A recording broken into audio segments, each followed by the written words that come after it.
Hello fellow nerds, welcome to Nerd Chat. I'm your host Steven, Nick's your studio producer in the back, and today I'm joined by Dale Jordan. Hello everybody. Thank you for being with us tonight. Oh, it's my pleasure. Dale is a First Tech Challenge Field Tech Advisor at ORTOP, the Oregon Robotics Tournament and Outreaches Program, and a seasoned software engineer. So how are you doing tonight? Oh, I'm doing great. Nice. So, can you tell us a bit about being an engineer developing software for Tektronix and Motorola? You know, when people have asked me that question, the first thing that comes to mind was my younger years at the company when we were just starting out. I was doing electronic design and I saw my first microprocessor and I absolutely fell in love with programming it. It seemed like, wow, this is a whole different world. And that led to us starting off a project that was an automated video test system, something really pushing the limits back in that day. And I remember we had a 16-bit microprocessor that ran at a whopping 5 megahertz. If you compare that to processors today, they're 64-bit and they have clock rates of about 1,000 times greater. And if you expand all that out to the other capabilities they have, they run from somewhere from 10 to 100,000 times faster and better than what we had to live with back then. But these were the days before the PC. And so everything was really new to us. And we had no real guidebooks as how we're going to design with stuff, how to make use of it. But it was so fun and exciting that we just bowled right ahead and just didn't let, you know, things that might be tripping us up and things that would be very concerning today, we just never give that a thought. We just marched along and had a good time doing it. I was also wondering, what languages did you use while working on this? For this very first project, we programmed an assembly language.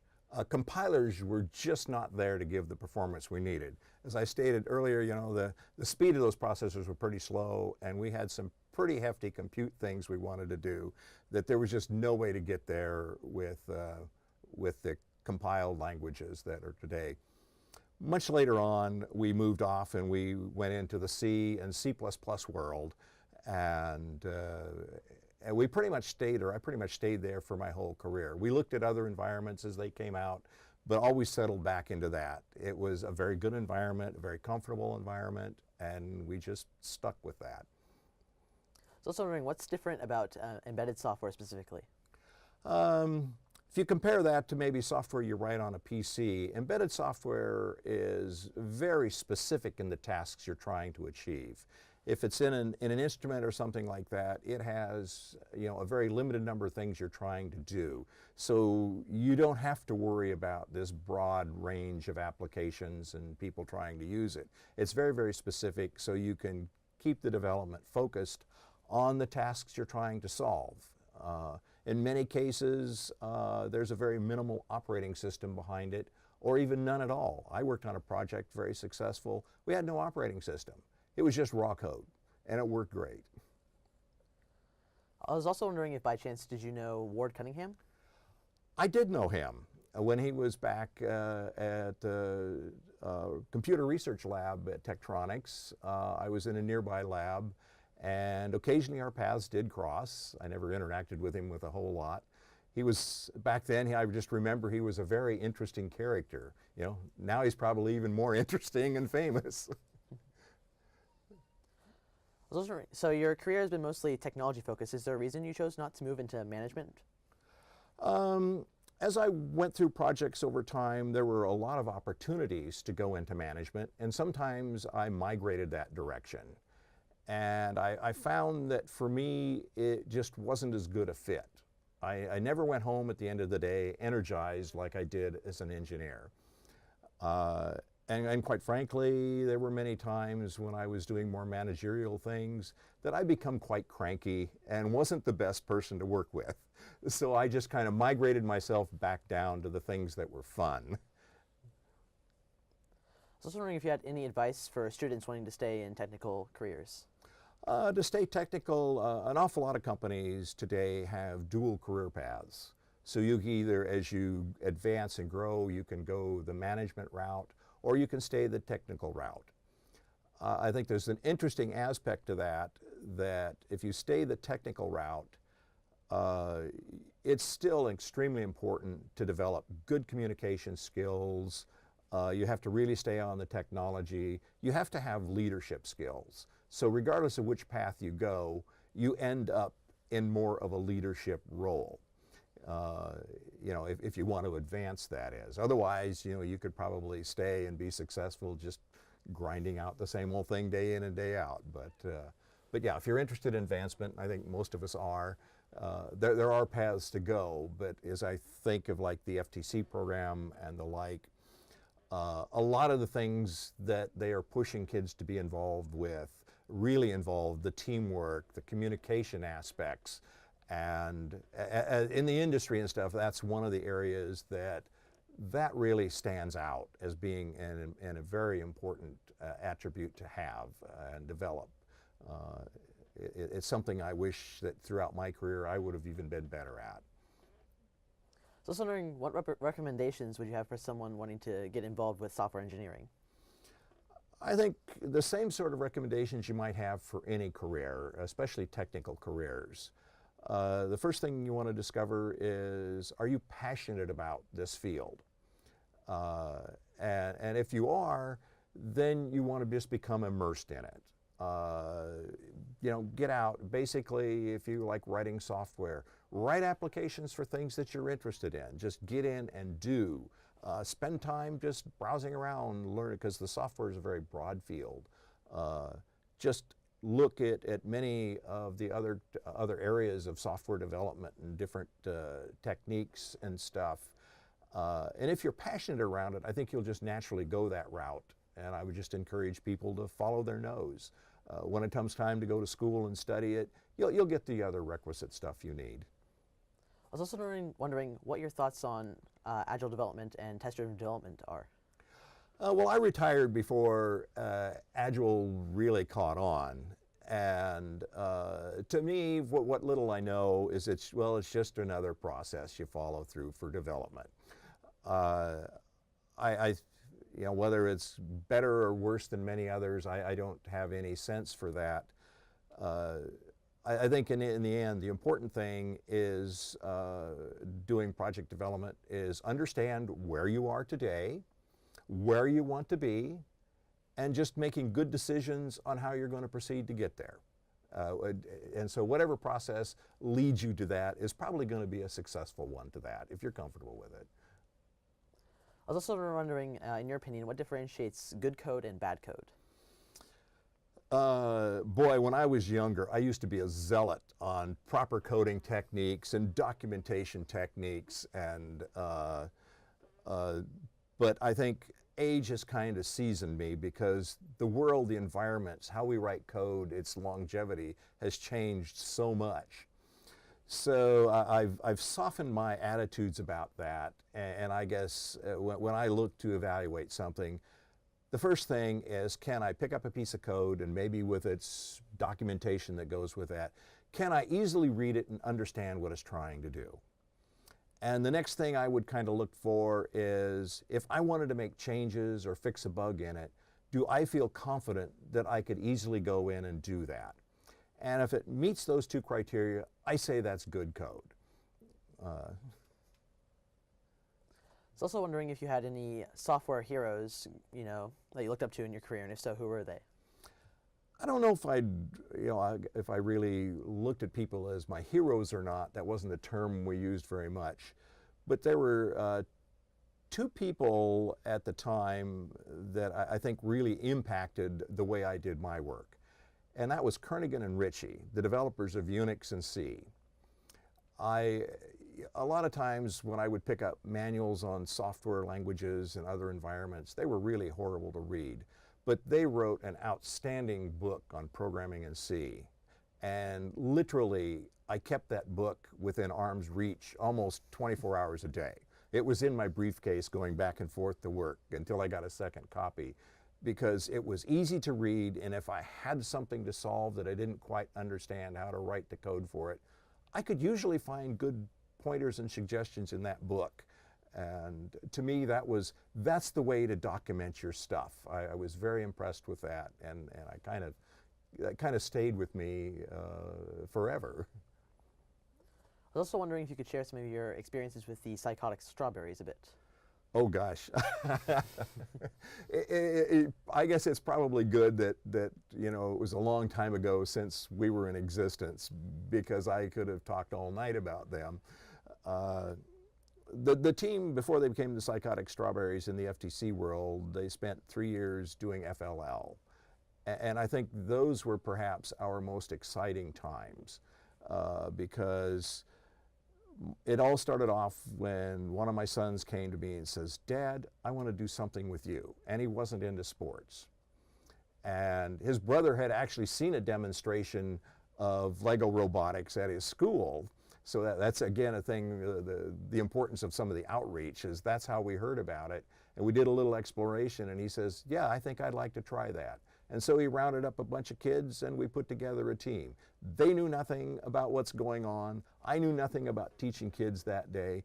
And you know, they were full of energy and bouncing off the walls, as kids that age do a lot.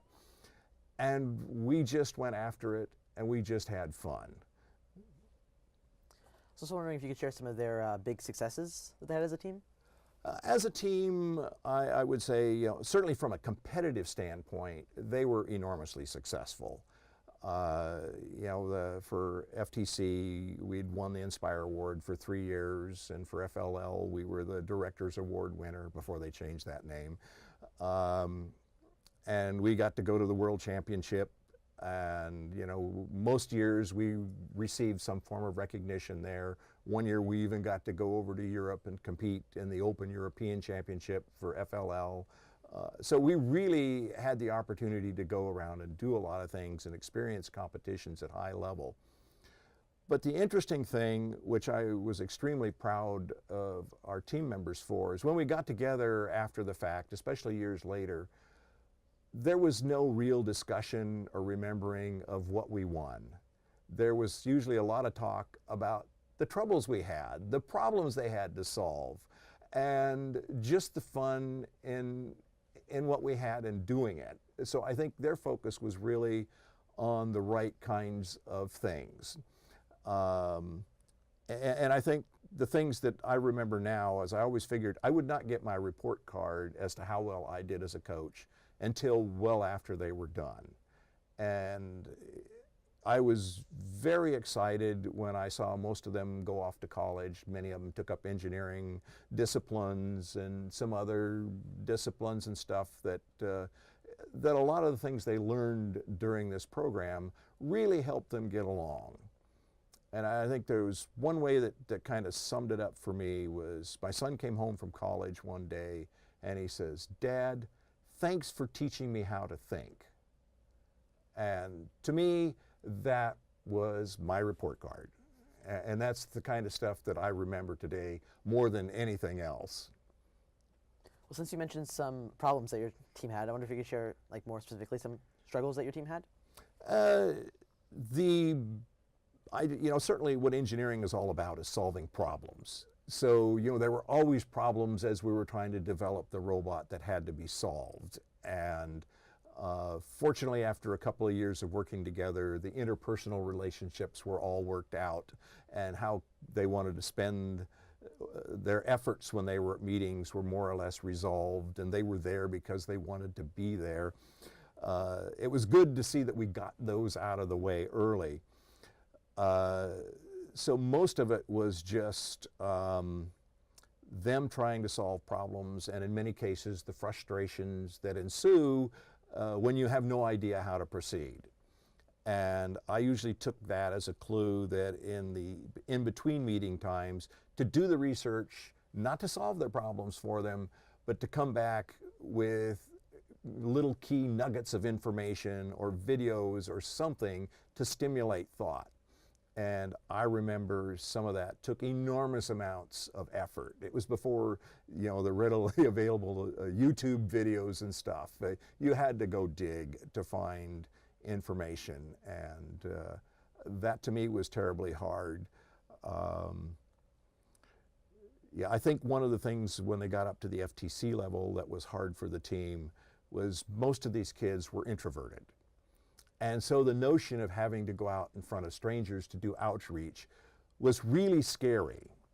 And we tried very hard to push them out, although it's kind of scary for me too to get out there to meet people. So we worked really hard to try to get them out there, to get them involved. And that was just a constant battle. And usually after an event like that, they were just relieved that it was over. But I was really heartened, a couple years later, they would come back and say, when we had to do that, that wasn't so bad, and it really helped me out now when I have to go out there in front of these other scary people. It was a battle. It was like pulling teeth early on, but they did come back and thank me for making them do that. I was also wondering, in your opinion, what are some differences between like now versus then for FTC teams? I think back then, we started out the pilot year and went on for 3 years, there was not a lot known about how to put together a real successful program. It was all new to everybody. Now there is so much information out on the web and the like, so I think it's much easier to find information to help get you going. Even some of the engineering things, it's much easier to find that. Unfortunately, in some cases, there is so much information out there that it's hard to know where to begin. So I think that is one big change. Also, since the program has matured, as teams have been at it a few years, they usually come up with some pretty good operational models for them that allow them to accomplish a lot. And I think for other teams, that makes it harder. If they want to advance, that makes it that much harder because the competition is just tougher. I think from a personal growth standpoint, though, it's probably a little easier for kids to discover more because of the information that's available. And in the end, those are the most important things anyway. It's great to be competitive. It's a lot of fun to compete. But at the end, it's what you take away is far more important. So what made you stick around with First and Ortop after your children left?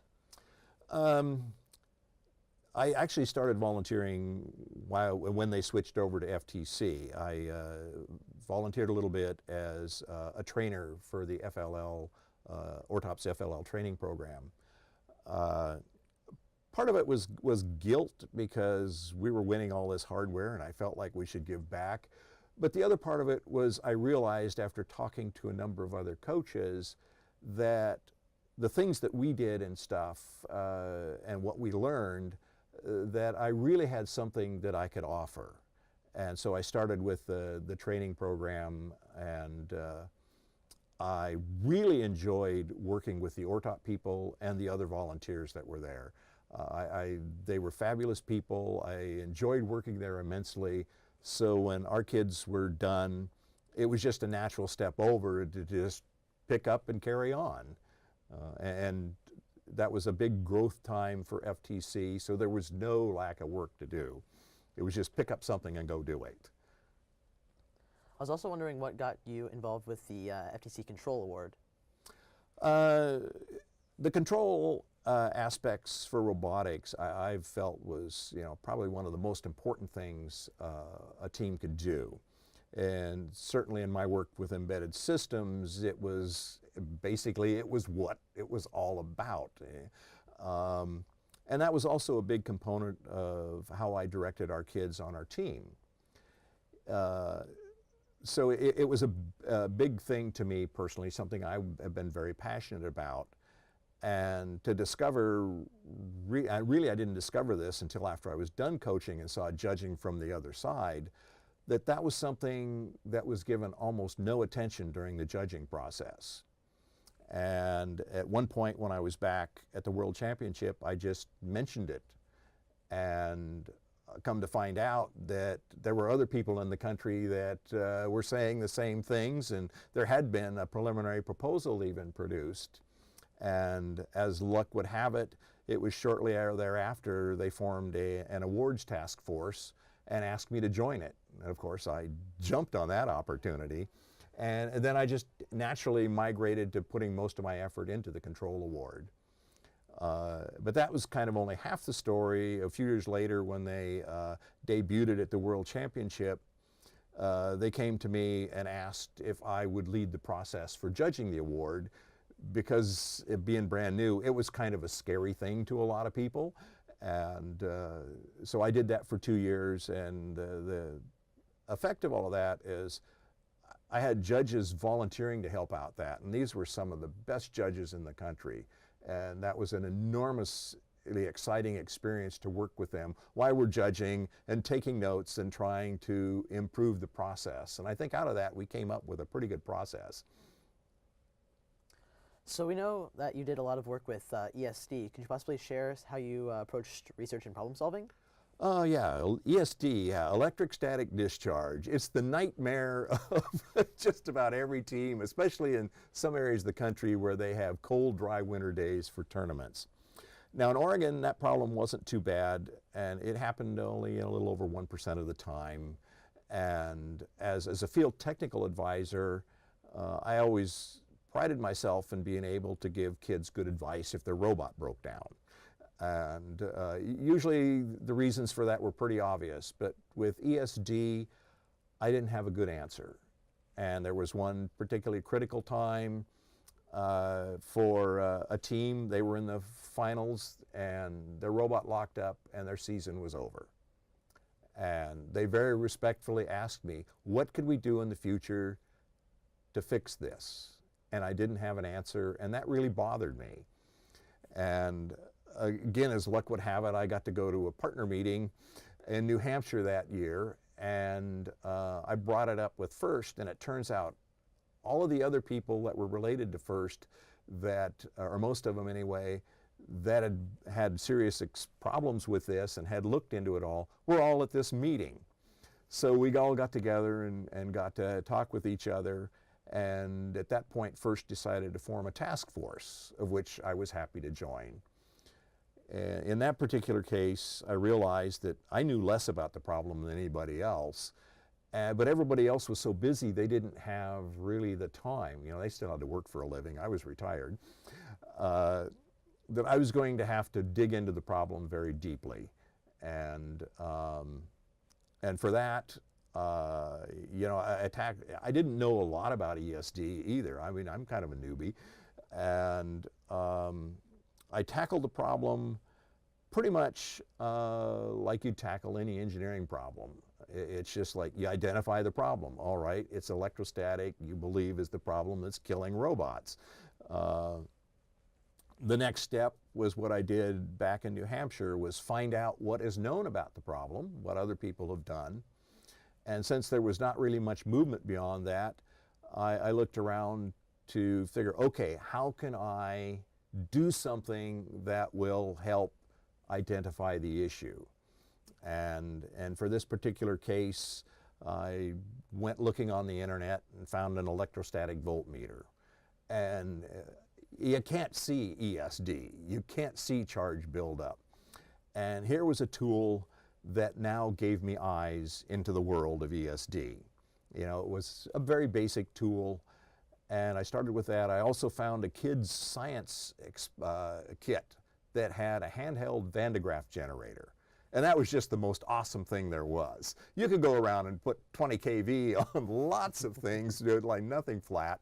I seriously shocked myself a number of times. But this was a way to artificially put charge on and run tests and stuff like that. And the rest was just iterating on trying to identify things I didn't know. And that's easy to say, you just iterate to a solution. Well, that took me about 3 months of very serious, intensive work. And, you know, outbubbled a solution, and FIRST asked me to do a white paper on that, of which I did. And, you know, kind of, it went from there, and it really immensely helped the problems until we changed platforms again. So from what you've observed, what really differentiates a world championship team versus other teams? Oh, yeah, that's really interesting, and it's hard to really define because every team really is unique.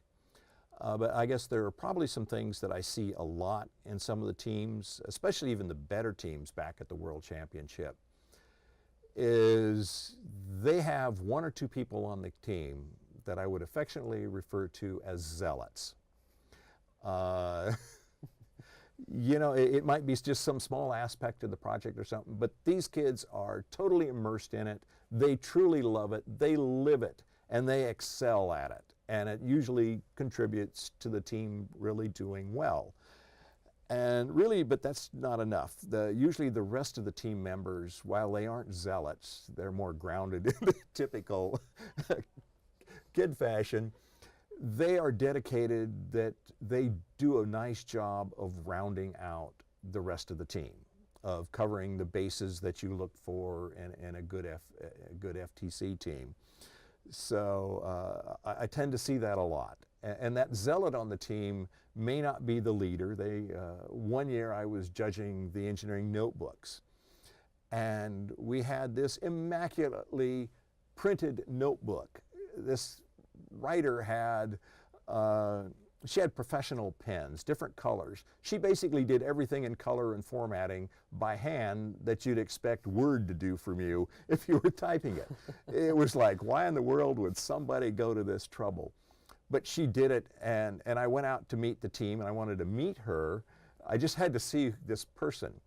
And I brought up the fact that, you know, there was this crazy person. I don't remember how I phrased it. I said that very elegantly at the time.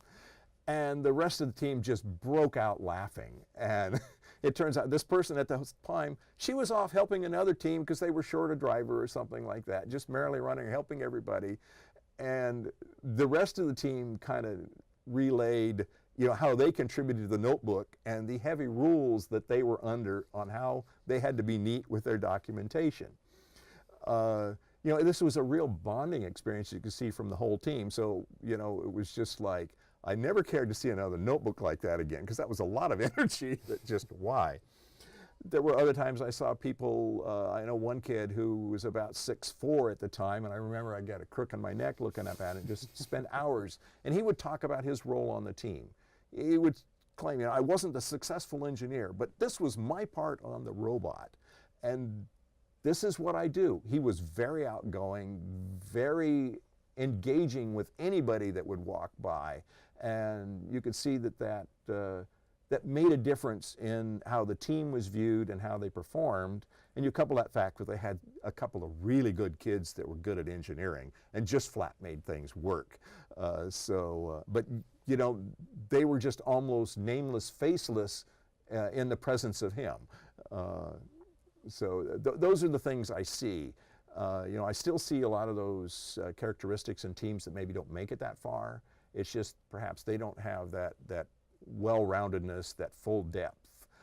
But in many cases, they're just as exciting to talk to. So if you had like one wish for teams in general to do this year, what would it be? Oh, the things I enjoy, especially when I judge teams, is I truly enjoy teams that have taken a unique approach to solving a problem. And it's not important if it works well or not, but it usually gives them something very different to talk about. And it's wonderful to talk through why did they choose to go that way? What problems did they encounter? And, you know, do they really think they can get it to work well if it didn't? And, you know, those lead to really fun interviews, and usually the interview sessions are way too short to cover that kind of stuff in depth.